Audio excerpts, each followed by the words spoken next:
Good evening, good evening, good evening. Thank you for tuning in to my YouTube channel. My name is Wendy Lynette, and I am going to help you get started, get a jump start onto your new year with one thing. The first thing that you need is a calendar. The purpose of a calendar is to keep you on task and to keep you organized with your daily life. What you need to do, one of the things that you could do with your calendar is you could sit down with your family and talk about things that you want to do throughout the year, such as going on trips, attending events. How do you want to celebrate your birthday? What places do you want to go on holidays this year? Spring break, summer break, and maybe winter break for this coming year.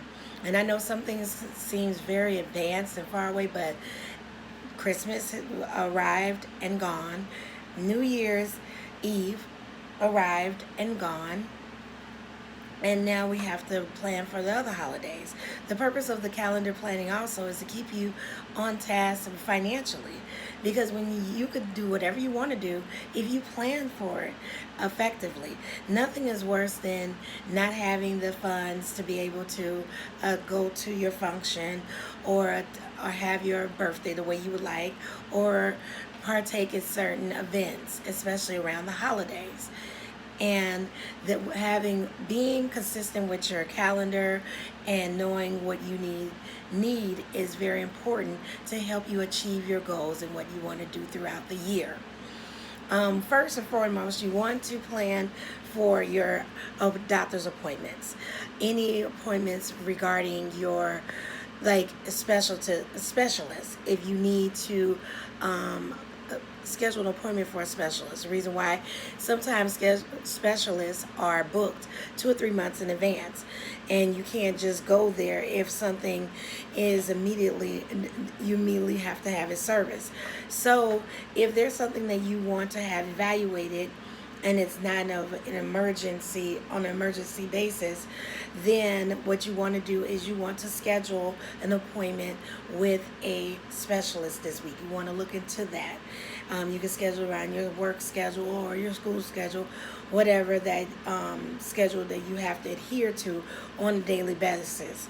But you definitely want to schedule appointments for your doctor. You want to schedule immunizations for you and your children.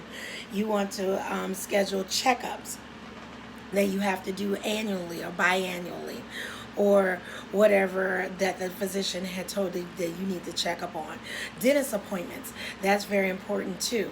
You don't have to worry about rushing in and maybe not being able to have that appointment available to you if you schedule it now.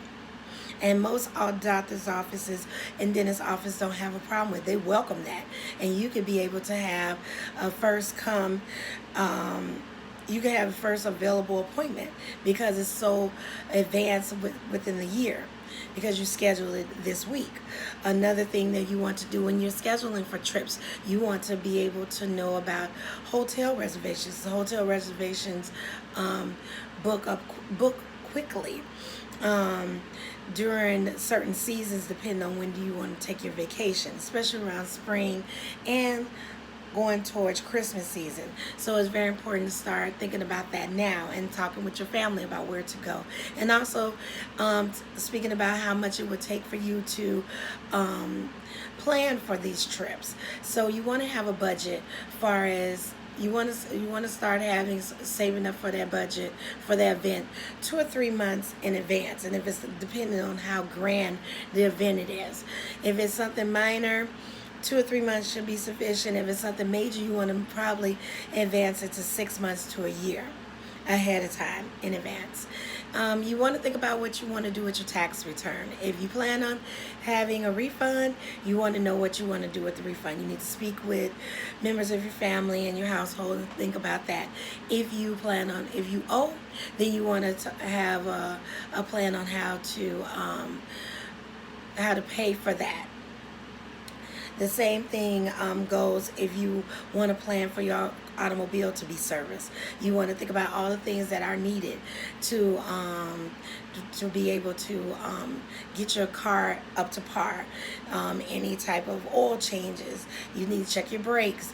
You need to make sure all your fluids are working. You want to make sure that your car is able to pass emissions. When is the emissions date for your car?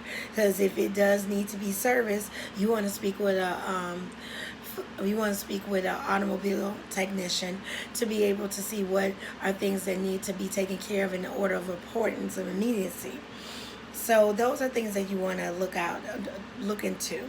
The other thing you want to do is also, if anything school related, if you have children or people that you are caring for that attend school, book rental, any field trips, any end of the year trips, any of the end of the year parties. If there are older children, do they have to go plan on going to prom, graduation? Those are things that you want to be able to prepare for and look into as well in advance. And it's all to help you become organized and not stressed and on schedule. And it'll prevent you from being late and having to settle for things that you didn't really want because you were so late in trying to achieve those things. So that's just some helpful hints and things that you can look into to help you stay on task and get a jump start onto the new year. I hope this has been a helpful video to you. Please subscribe to my channel because in the future months, I'm going to be posting about other helpful ideas that could help you get a jump start onto your new year. Thank you. And thank you for looking at my video, and thank you for subscribing to my channel in advance. Have a great day and Happy New Year.